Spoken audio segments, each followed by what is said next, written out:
So what about the other 1% of the UFO phenomenon? Has there ever been legitimate sightings? As promised, we're going to cover this 1% in a future episode, but I'll share with you something a wise man once shared with me.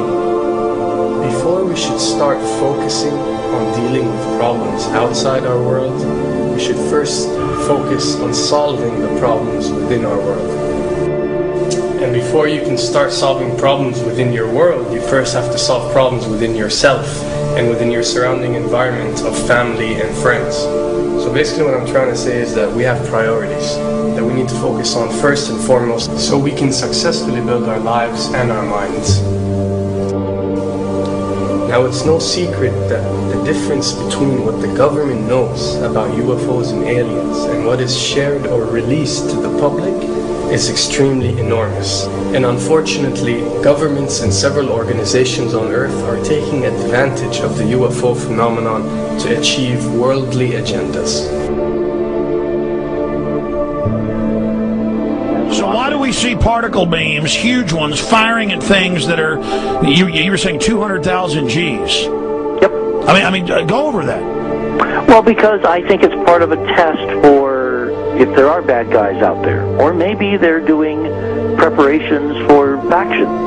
We may be looking at more than one faction. Remember, these groups tend to fragment. They fractally fragment so that you have wars within wars within wars. You know. But why would NASA release that footage? Well, remember, you've got all the good guys in NASA, and then you've got a few who are not good guys. The good guys don't know that there's something to keep secret. Remember, the lie's different at every level. They believe the lies they've been told.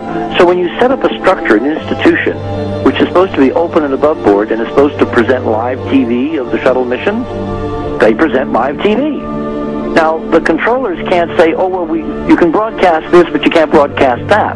Because the honest guys will then say, sure. Well, why can't we broadcast that? So people always say if this was happening, it would come out, and it is coming out. Well, I mean, I agree with you. When you've got the Catholic Church saying we need to love the aliens, they're our brothers, when you've got every major denomination saying it, when you've got all the movies, and you've got, in the 80s, huge programs at the Olympics with aliens landing, fake aliens, and you've got huge things the size of 3 football fields floating over Dallas, and stuff all over the place.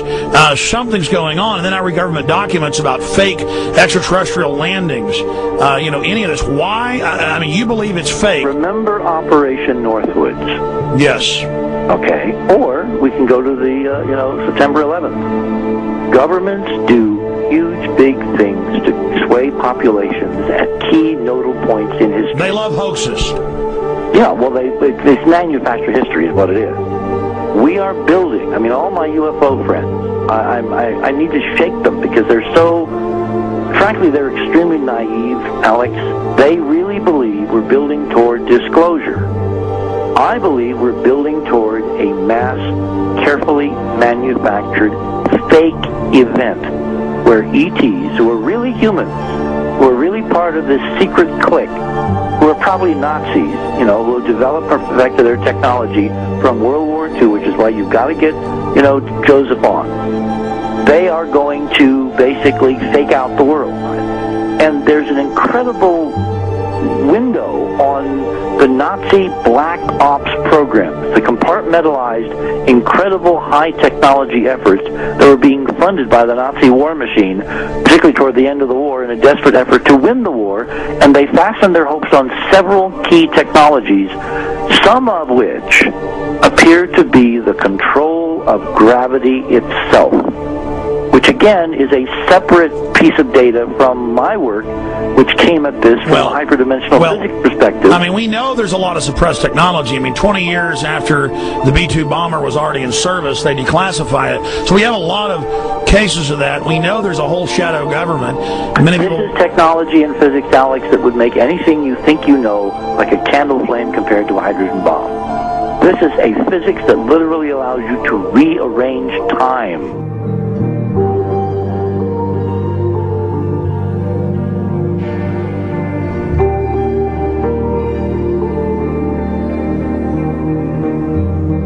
But I mean, imagine you've got all these compartments in these pyramids within pyramids of compartmentalization. That's why that's the New World Order symbol. And I mean, we don't know what they've got because they are so secret. We know they lie so much. We just know it's advanced. Mainline scientists say they're 30 years advanced. So Richard C. Hoagland, what I'm saying to you is, I'm entertaining what you're saying. I respect you. I think you're a great guy. My only issue is, like you said, dealing with what we know they could be up to. The fact, Alex, we have done experiments. We have our own data. We have experiments now from the Soviet Union.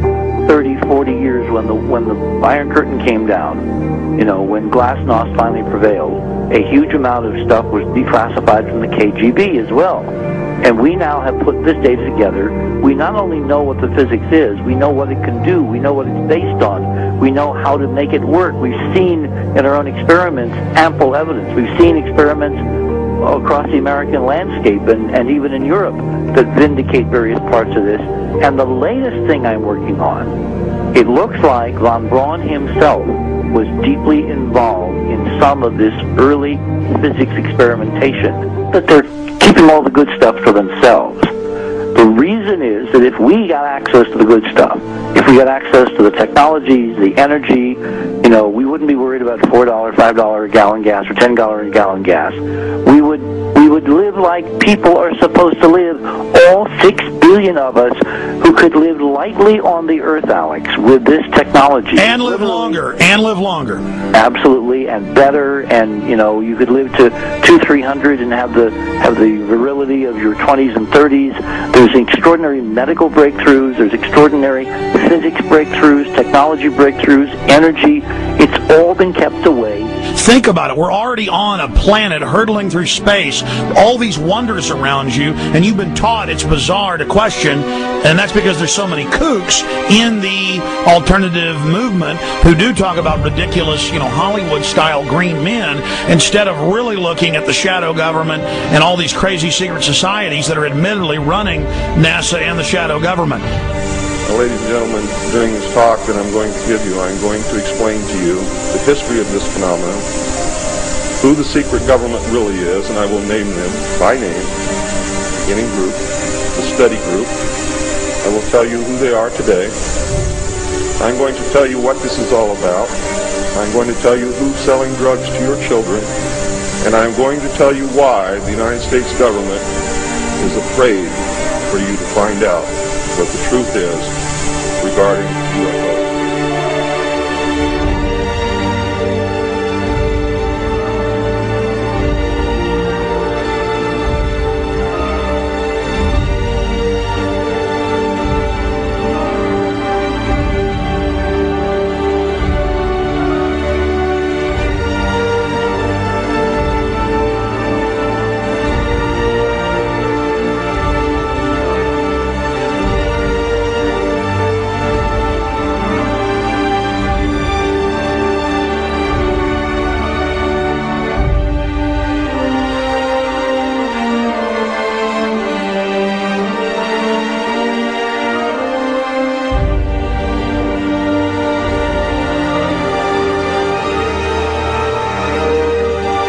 And it turns out that even though she remembered that she'd been part of the team to debrief the astronauts, she couldn't remember a thing that they said. She couldn't remember why she no longer was working with NASA. She couldn't remember. In other words, her memory lapses were enormous, and I don't think they were feigned, because we now found the same pattern in all the flight crews. Because the awful truth, Alex, is they have been brainwashed. They have been mind controlled. They have had a technology, a very sophisticated technology, which took away the real missions that they experienced.